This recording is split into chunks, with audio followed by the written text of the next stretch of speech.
Kyrie definitely wants to go to LA. He's putting out the message.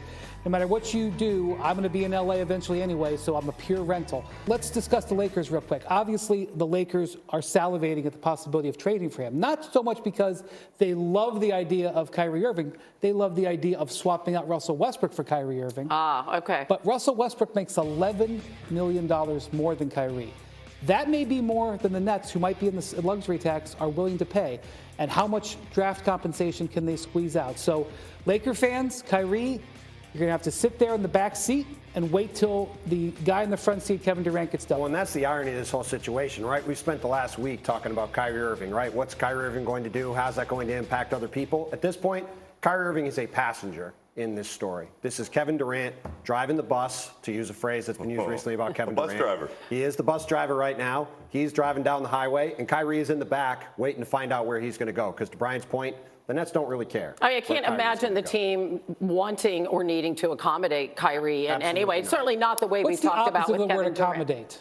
I think just short of throwing him in that river is what they're looking. And I think to go back to the beginning, too, those comments from Kyrie, they really sum up everything that's happened the past 3 years, right? Where, as you said, the fact that everybody's looking at him going, how could he be saying that? Well, he's saying that because that was what the last 3 years were. It was Kyrie and Kevin running the Nets. And the Nets, I think this summer, finally realized we can't have this go on anymore. And if they are going to be back, things have to start to look different. How much of this is perceived around the NBA? You guys talk to so many people on the daily as a Nets issue or specifically a Kyrie issue. I think there's a pie chart, and we could debate on the percentages of the pie chart, but they definitely, I mean, the first order of business, they signed DeAndre Jordan to a $40 million contract when nobody would have given him a fraction of that deal.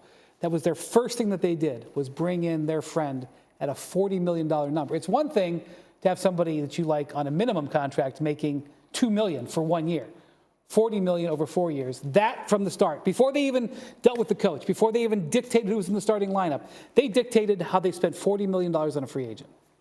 How much hardball do teams actually have to play with the Nets, given what they've seen from a distance? Well, I mean, this is where the Kevin Durant extension, which, as you mentioned earlier, kicks in today, that he signed before last season, right? That's where this comes into play. Because if Kevin Durant had 1 or 2 years left on his deal, for as good as he is, it'd be a lot harder for the Nets to extract a lot of value. But because he has 4 years left on his deal, even if he gets to a place like, say, Phoenix or Miami where he wants to go, because he's under control for that long, it gives the Nets the ability to get a lot out of him in this trade.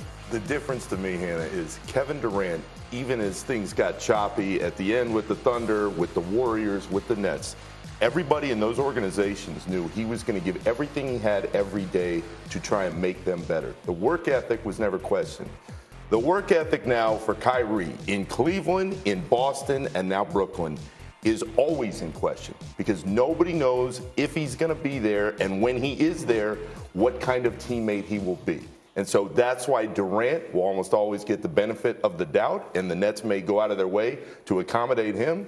And that's why with Kyrie, whatever they can do to help their team right now, they will do. They will do him no favors whatsoever. They could actually go in the same deal to different destinations. We don't know how this whole thing is going to shake out. Maybe the only thing you can question about KD, his undying loyalty, almost to a fault, to Kyrie Irving.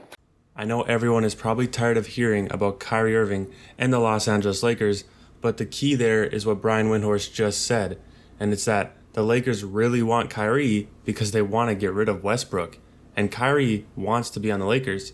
Other teams don't have that luxury. Other teams, if they get Kyrie for 1 year, he'll probably just leave. So that's why the Lakers are such a big player in this.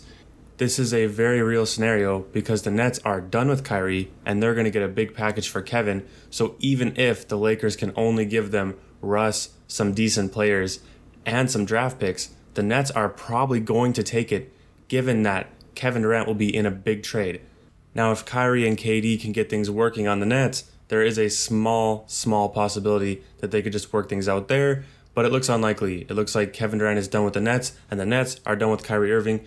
So because of that, we are going to keep hearing these trade talks. And one of the scenarios is that the Lakers will actually get Joe Harris or Seth Curry with that trade as well to help get some shooting around LeBron James, Anthony Davis, and what would be Kyrie Irving.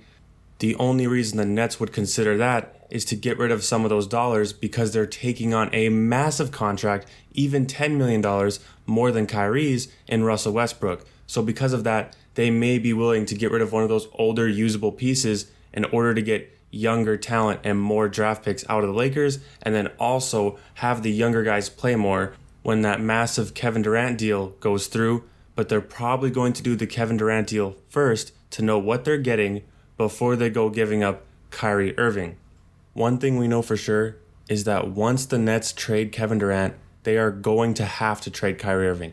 He will not play a game of basketball. You better believe he will find a way to sit out the entire season. He will do a Ben Simmons if Kevin Durant gets traded. So once they trade KD, they are going to trade Kyrie.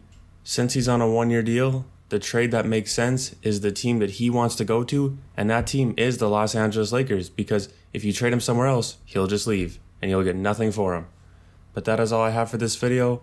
Leave a like if you enjoyed it, and subscribe for more NBA content just like this, and I will see you in the next upload.